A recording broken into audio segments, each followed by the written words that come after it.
నమస్తే. ఎప్పట్లెక్కనే ఇయాల కూడా మన పటాస్ న్యూస్ లా మంచి మంచి ముచ్చట్లు పట్టుకొచ్చినాం. రైట్, ఇక బల్లె షాలైనాయి కదా. ఇక ఇప్పుడు అమ్మనాయనలకుంటది అసలాట. పొలగండ్లను బల్లెల్ల షేరిక చేసేందుకు, ఫీజులు మాట్లాడేతందుకు, పుస్తకాలు కొనిచ్చేతందుకు, నోట్సులు ఇప్పించేతందుకు, ఆటోలు మాట్లాడేతందుకు ఇట్లా ఓ వారం పదొద్దులు మస్తు బిజీగుంటారు. ఎంత పనున్నా ఇడిచిపెట్టుకొని బల్ల చుట్టూ తిరగాల్సిందే. అగో అట్లనే ఇయాల గీ సారు సుత వాళ్ళ కొడుకును బల్లె షేరిక చేసేందుకు మన పట్నం వచ్చిండు. ఏపీ చిన్న సీఎం పవన్ కళ్యాణ్ సార్ మనతానికి వచ్చిండు. ఇవాళ ఈడికొచ్చినా సార్ కామ్దానేం తగ్గలే, గట్టిగానే కాన్వాయ్ పెట్టిర్రు. పోలీసు వాళ్ళు బందోబస్తు గట్టిగా ఇచ్చిర్రు. ఇంతకు సార్ ఎందుకు వచ్చిండో ఎరికేనా? వాళ్ళ చిన్న కొడుకు అదే మార్కు శంకర్ పవనోవిచ్ ను బల్లెషేరిక చేసేందుకు కాన్వాయ్ కట్టుకొని సార్ వస్తే పక్క పోయింటి సార్ వాళ్ళ పెద్ద బిడ్డ సినిమాల డైరెక్టర్ త్రివిక్రమ్ అన్నున్నాడు. అయితే సంగారెడ్డి జిల్లా పటాన్చెరులో ఉన్న ఒక బల్లెషేరిక చేసిండు వాళ్ళ కొడుకును. ఇంతకు మునుపు సింగపూర్ లో ఒక బల్లె చదువుకొని ఉండే. గానడు మోపాలి మార్కు చదువుకునేటి బల్లె మంటలు లేచి తమ్మునికి పానం అడిటైంది. కాళ్లకు చేతులకు మంటలు అంటుకొని మస్తు తిప్పల పడ్డాడు బుడ్డోడు. అట్టయిందని ఎరకైనాక కూడా ఆడికి పోయేతందుకు వశపడలేదు పాపం పవన్ కళ్యాణ్ సార్కు. ఎవరినన్నా పంపిద్దామన్నా ఆడ ఎవరు రాయ మరి. అందుకనే ఈయనైతే దగ్గర ఉంటది, కండ్ల ముంగట్టున్నట్టు ఉంటది అనుకున్నట్టున్నాడు కావచ్చు. అందుకనే ఇప్పుడు బళ్ళు తెరిచేటాలకు కాన్వాయ్ వేసుకొని వచ్చి చిన్న కొడుకు బడి ఫీజు మాట్లాడింది అన్నట్టు. అయితే సార్ వస్తుండని బడి పంతులమ్మలు పెద్ద సార్లు అందరు ఎదురుకొచ్చి ఎదుర్కొన్నారు గీ తీరుగా. మరి లోపలికి పోయినాక ఏం మాట్లాడుకున్నారు, ఫీజు ఎంత మాట్లాడిరు, సార్ ఎంత కట్టిండు ఏందనేటి ముచ్చట్లయితే ఏం బయటికి రానియలేదు. ఎందుకంటే ఎవరిని పోనీయలేదు లోపలికి. మరి అందరు బయట ఉండాల్సిందే.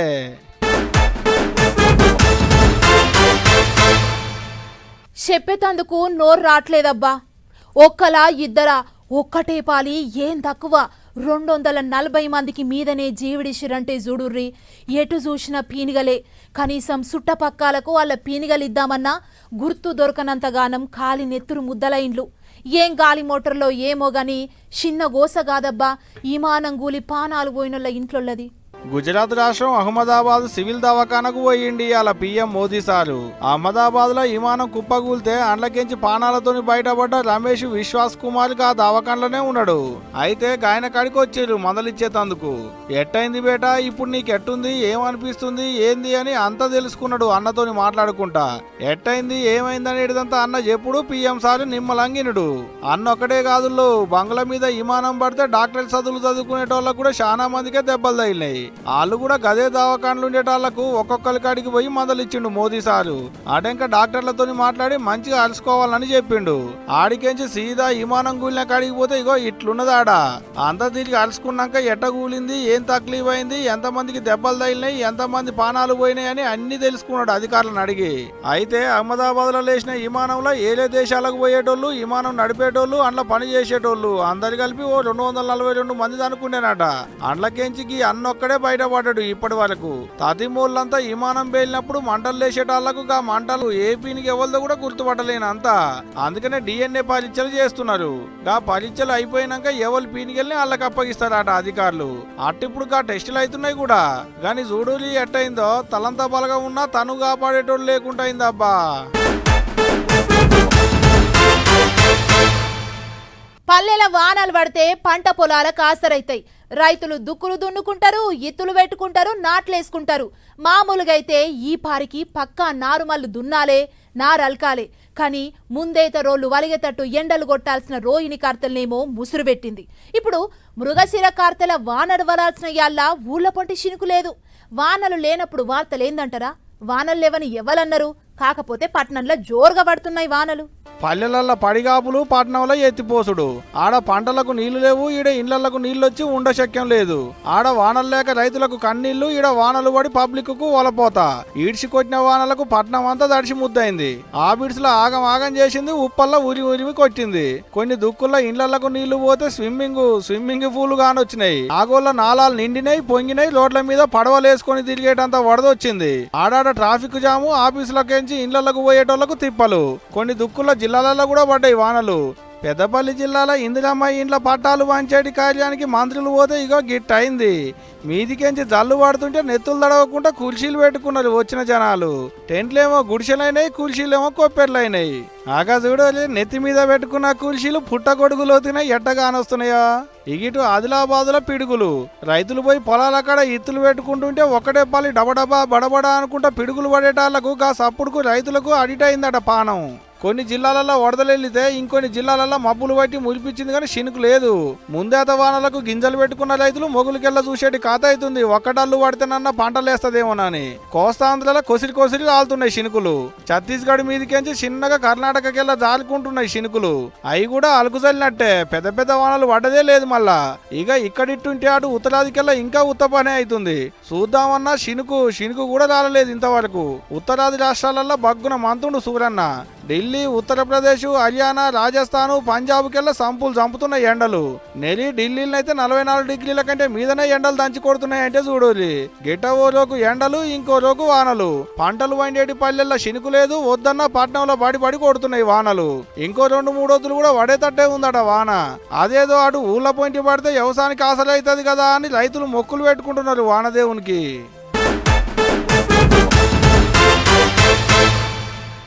నిన్న అహ్మదాబాద్లా విమానం కూలిపోయిన ముచ్చట అందరికి ఏర్కున్నదే కదా. గా టక్కర్లా 100 మంది పానాలు పోయినాయి. విమానం పడుడే పెద్ద మంటల్లేసుడుతోని లోపటున్నోళ్ళంతా ఆడిదాన్నే జీవిడిచిర్రు ఒక్కలు తప్ప. అయితే అండ్ల గుజరాత్ మాజీ సీఎం విజయ్ రూపాని సారు కూడా ఉన్నాడు. ఆయన కూడా జీవిడిచిండు. సారు జీవిడిచిన ముచ్చట నిన్న కదా, ఇప్పుడెందుకు చెప్తున్నారు అనుకునేరు. గీ ముచ్చట చూడుర్రి, ఎందుకో ఎరకైతుంది మళ్ళా. అయ్యో గుజరాత్ మాజీ సీఎం విజయ్ రూపాని సార్కు ఎంత ఇచ్చంతరమైన గండం ఎదురైంది చూడు. సార్కు బగ్గపాయలం ఉన్న నెంబరు 1206 ఎందుకంటే రాజకీయాలకు రాకముందు ఇంకా రాజకీయాలకు వచ్చినాక ఈ నెంబర్తోనే అనుకున్న పనులన్నీ అయినాయట. అందుకనే ఆ నెంబర్ను యాదుంచుకోవాలని ఆయన వాడుకున్న అన్ని బండ్లకు, అంటే కార్లకు, బైకులకు, ఆఖరికి స్కూటర్లకు కూడా గదే నెంబరు. అన్నింటికంటే బాధ అనిపించే ముచ్చట ఏంటంటే టక్కరై జీవిడిచింది కూడా గా పాయలం గల్ల నెంబర్ నాడే. అంటే 12వ తారీఖు 6వ నెల. అంతేకాదు ఎక్కిన విమానం సీటు నెంబర్ కూడా 12. ఎక్కినప్పుడు టైం కూడా 12తోనే వచ్చింది. గిట్లా ఎడు చూసినా సార్కు నచ్చిన నెంబరే ఒత్తుడుతోని ఇటు ఇంటోళ్ళు అటు సార్ ఫ్యాన్స్ మస్తు చెంచరిల్లుతున్నారు. చూస్తే ఉత్త నెంబర్ లెక్కనే కొడుతుంది కానీ లోతుగా పోయి ఆలోచన చేస్తే దుఃఖం దన్నుకొస్తుందని బాధపడుతున్నారు. మరి అంతే కదా, గంత పాయలం ఉంది కాబట్టే ఆ నెంబర్లు బండ్లు అన్నింటికి తీసుకున్నాడు.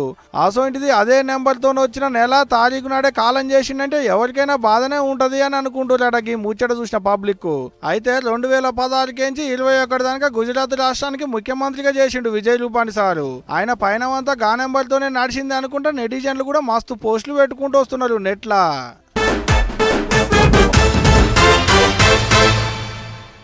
మనది గాని జాగల ఉంటున్నామంటే ఖచ్చితంగా అద్దె కట్టాల్సిందే. అది ఇల్లైనా, దుకాణమైనా, ఆఫీస్ అయినా, ఇంకేదైనా. అట్లా కాకుండా ఇస్తాం, కడతాం, చేస్తాం, చూస్తామంటే ఓనరోళ్ళు 1 నెల చూస్తారు, 2 నెలలు చూస్తారు. ఆఖరికి సామాన్లన్నీ అవతల పడేసి తాళమేస్తారు. కిరాయి గట్టేదాకా లోపలికి రానే రావద్దంటారు. అగో సరిగ్గా అదే ముచ్చటైంది పట్నంలో ఒక తాన. కాకపోతే ఇది ఇల్లు కాదు, ఆఫీస్ కాదు, మరేందంటే బాగులింగంపల్లిలో ఉన్న మైనార్టీ గురుకుల బడికి ఇది. అగో 12వ తారీఖు సందే బళ్ళు సాలాయి కదా, మరి ఈ బడికి ఇంకా స్పెషల్ సెలవు ఏమన్నా ఇచ్చిర్రా అంటే లే, అన్ని బళ్ళ లెక్కనే ఇది సూత కానీ కిరాయి కడతలేడని తాళం వేసిండు బిల్డింగ్ ఓనరు. పొద్దుగాల పోయి బడి పెద్దసారి తాళం తీద్దామని చూస్తే అప్పటికే ఓనర్ తాళం వేసిపోయిండట. ఏడాది సంది కిరాయి రూపాయి కూడా కడతలేరట. ఇక అడిగి ఆష్టకొన్న బిల్డింగ్ ఓనరు తాళం పెడితే తప్ప ఇల్లు తవ్వకొచ్చేటట్టు లేదని ఈ పని చేసిండు. ఇంతలోనే పొల్లగాళ్ళు పంతులంతా బడికి అడిగి చేరిర్రు. కానీ అందరూ బయటనే నిలబడాల్సి వచ్చింది. గిట్లా ముచ్చటకైనా కొంతమంది పొల్లగాళ్ళు అవ్వయ్యలు అలా పొల్లగాళ్ళని ఇంటికి దొరకపోయారు కూడా. ఇక గిదిట్లయిందనే ముచ్చట ఎలకవుడే ఆలస్యం. ఓ రోజు ఎంఆర్ఓ మేడం, ఇంకో రోజు విద్యార్థుల సంఘపోళ్ళు ఒక తీరు ఉరికొచ్చారు ఆడికి. ఎంఆర్ఓ మేడం ఏంది ఏం కథ అని అరుచుకుంటుంటే విద్యార్థి సంఘాలోళ్ళు బడి నడిచేదే ఓ కిరాయి బంగ్లాల. మరి కిరాయి కట్టే సోయి కూడా లేకుంటే ఎట్లా? వచ్చిన పొల్లగాళ్ళను వెనకకు పంపుతారా? ఇదేనా మీ బడి తరీకా అని గేటు ముంగడ బొబ్బ చేసిర్రు. ఒక ఎంఆర్ఓగా మీకు తాళం తీసే రైట్ మీకు ఉంది మేడం. మీరు ఆ ఓనర్ని రిక్వెస్ట్ చేయడం ఏంటి మేడం? ఆ ఓనర్ని రిక్వెస్ట్ చేయడం ఏంటి మేడం? ప్రభుత్వం నిర్లక్ష్య వైఖరి. అధికారుల నిర్లక్ష్య వైఖరి. ఊరికేగా కిరాయి పైసలేదో యాళ్ళకిస్తే పంచాదే ఉండకపోవచ్చు. ఏడాది సంది పైసలు ఇవ్వకుంటే ఎవరైనా తాళం పెడతారు. మరి చదువుల కోసం కోట్ల రూపాయలు ఖర్చు పెడుతున్నాం అంటారు సర్కారు వాళ్ళు. మరి ఈ పైసలన్నీ ఏడబోతున్నట్లు ఈ కిరాయి పైసలు ఇచ్చే సోయి లేకుంటే ఎట్లా అని మస్తు గరమైన విద్యార్థి సంఘాల వాళ్ళు. మొత్తానికి ఎంఆర్ఓ మేడం పైసలు కడతాం చేస్తామని మస్తు షేపు బదిలాడితే కానీ తాళం తీయలేదట. కానీ ఇప్పటికన్నా కిరాయి పైసలు ఇస్తేనే మంచిది, ఎందుకంటే ఇప్పుడు బళ్ళు సాలైనాయి. అట్లా కాకుండా రేపు మా పని బొంకితే ముంగడ పొల్లగల్ల చదువులు ఆగమైతే జరగా కిరాయి పైసల పంచాదేందో చూడులి సార్లు అని ఒక్క తీరుగా అడుగుతున్నారు ఈ ముచ్చట చూసిన జనాలు.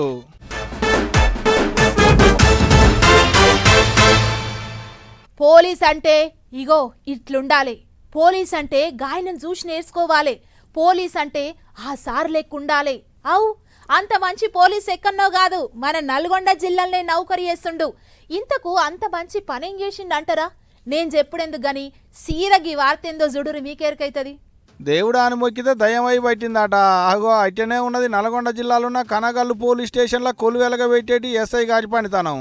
అధికారం ఉందని అడ్డగోలుగా రుబాబు, అడిగితే కేసులు బెదిరింపులు, ఇదే పని ఆడ సార్ది. అగో అట్టనే గీళ్ళను కూడా కన్న తిప్పలు పెడుతుండట. ఇప్పుడు మరి ఒక 3 నెలల నుంచి ఈ కనగల్ ఎస్ఐ గారు మమ్మల్ని చాలా ఇబ్బందులు పెడుతున్నాడు.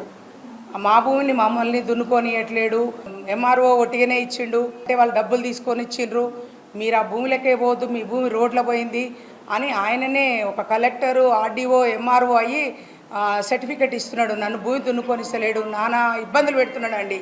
కబ్జా పెట్టిన వాళ్ళకే అండగుంటున్నాడ, ఎంఆర్ఓ చేసిన సర్వేలు తప్ప అంటున్నాడ. కనగల్లు మండలం పర్వతగిరి అనేటి ఊళ్ళో ఉండేటికి ఆలుమొగల పేరు గార్లపాటి భూపాల్ రెడ్డి, రామేశ్వరి. ఓ 4 ఏళ్ల కింద ఇంత భూమి కొనుక్కున్నారట. అప్పటి సంది కాస్త మీద వాళ్ళే ఉన్నారట కూడా. ఇప్పుడు వాళ్ళ భూమిని వేరేటోళ్ళు కబ్జా పెట్టిలని స్టేషన్కు పోతే నీకెక్కడిది భూమి, ఆ భూమి మీదకి నువ్వు రానే రావద్దు, పోనే పోవద్దు అని ఉల్టా వీళ్ళనే బెదిరిస్తున్నాడ ఎస్ఐ గారు. పెద్ద ముచ్చట ఏంటంటే ఇంతకు మునిపే ఎంఆర్ఓ సారు, జిల్లా సర్వేయర్లు అందరు పోయి సర్వే చేసి అద్దులు వాదిలాట కూడా గదే భూమిలా. సరేగా భూమి పంచాయతీ ఎట్టున్నదో ఏమో మనకెందుకు, ఆలయాలు చూసుకుంటారు గాని ఎస్ఐ గారి హుషారే చిన్నగా లేదబ్బా. మరి ఎట్ట రూబాబు చేయాలి, వచ్చిన వాళ్ళని ఎట్ట తిట్టాలి, ఆపతను వచ్చిన వాళ్ళ కాడ ఎట్ట పైసలు గుంజాలి, ఎట్ట తిప్పల పెట్టాలనేది దాని మీదనే ట్రైనింగ్ తీసుకొని వచ్చినట్టున్నాడు కావచ్చు ఈ విష్ణు సారు. మొత్తం భూముల పంచాయతీలేనట సార్ చేసేది. ఏమో పోరి పోలీసు వాళ్ళనే నమ్మేటట్టు లేదు ఇవాళ రేపు. మరి చూడాలి దీని మీద జిల్లా పోలీస్ పెద్ద సార్లు ఏమన్నా మాట్లాడతారో లేదో అనేటిదిగా.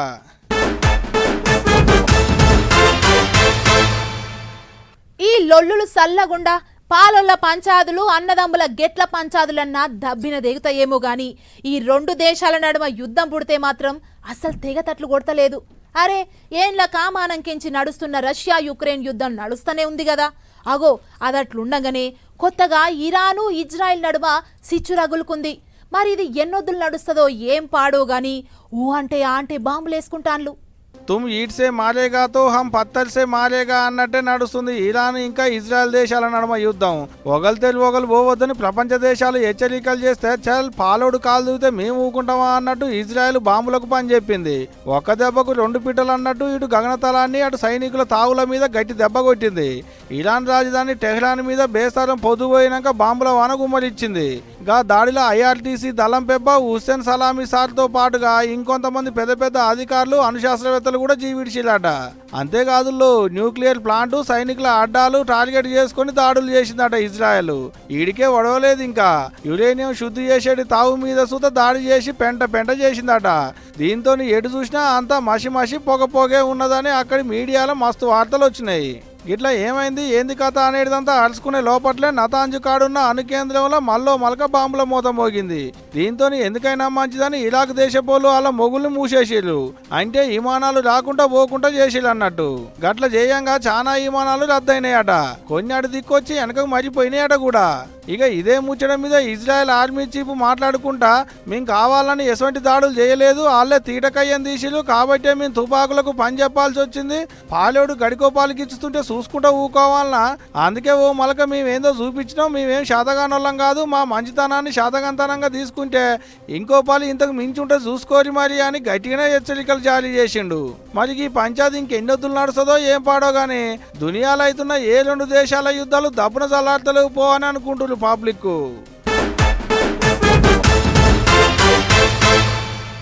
ఇక నీ చిటుకు పట్టుకు ముచ్చట్లున్నాయి, ఫటాఫట్ ధనాదన్ అవి కూడా అట్లా పోయి అరుచుకొని వద్దాం పాన్లే. బాసర సరస్వతి గుళ్ళే అక్షరాభ్యాసాలు మా జోరుగైనాయి. రాష్ట్రం అంతటా బళ్ళు తెలిసింది కదా, ఇక పొల్లగాళ్లకు చదువులు మంచిగా రావాలి, నేర్చుకున్నది నెత్తికి అబ్బాలని చెప్పి గిట్ల బాసరకు బండ్లు కట్టి రావనాయనలు వచ్చిన వాళ్ళు వచ్చినట్టు పొల్లగాళ్ల చేతిలో ఓ పలక బల్పం పెట్టి అక్షరాలు దిద్దిచ్చారు. భక్తుల తాకిడి సుతా గట్టిగానే ఉన్నది. ఇక ఇదిట్లుంటే ఇటు జనగాం జిల్లా కలెక్టర్ రిజ్వాన్ బాషా సార్ కూడా జిల్లాలున్న ఓ చిన్న బడికి పోయిండు. మొదలు బడిగంట కొట్టి అటెంక పొల్లగాళ్లతోనే అక్షరాలు దిద్దిచ్చిండు. సారే స్వయంగా మాపడి జంపు కొట్టించి పొల్లగాళ్ల నడుమ కూర్చొని ఇంత తిన్నాడు. అటెంక ఓ మొక్క నాడుబెట్టి పొల్లగాళ్ళంతా మంచిగా చదువుకోవాలని పూసకూర్చిండు. మాజీ మంత్రి తలసాని సీనన్న బలకంపేట ఎల్లమ్మ గుడి కాడికి వచ్చిండు. జూలై 1వ తారీఖు నాడు అమ్మవారి కళ్యాణం, 2వ తారీఖు నాడు రథోత్సవం జరుగుతుందన్న ముచ్చట ఎలుకున్నదే కదా. ఇక కార్యానికి అధికారులు ఎట్ట తయారు కావాలి, వచ్చే భక్తులకు ఏమేమి సౌలతులు చేయాలి, ట్రాఫిక్ తిప్పల లేకుండా ఎట్ట చూసుకోవాలి అనే ముచ్చట్లన్నీ గుడి అధికారులను సర్కారు అధికారులను అడిగి తెలుసుకున్నాడు. సారు సుతం మంచి చెడ్డలన్నీ పూసకూర్చిండు అధికారులకు. అంతకంటే ముందు సారు కారు దిగుడే ఆలస్యం, చెల్లబట్ట కప్పి ఘనంగా ఎదుర్కొన్నారు గుడి అధికారులు. ఏదేమైనా లక్షల మంది భక్తులు వస్తారు కాబట్టి ఎక్కడేం తిప్పల కాకుండా అన్ని తీర్ల సౌలతులు చేయాలని ఆర్డర్లు వేసిండు అధికారులకు. కోచి అంటే అన్ని కోచి బుద్ధులే ఉంటాయని మళ్ళీ పలు చూపిడైంది. వరంగల్ జిల్లా నర్సంపేట మండలం ముత్తోజిపేట అనేటి ఊరికి వచ్చింది కోతి. మరి ఈ అద్దం తునక ఏడ దొరికిందో ఏమో గానీ 2 చేతులతో పట్టుకొని అద్దంలో చూసుకుంటా మస్తు మురిసిపోయింది. అయితే అద్దంలో చూడంగానే ఎదురుగా ఇంకో కోతి ఉన్నట్లు కనపడ్డట్టున్నది కావచ్చు.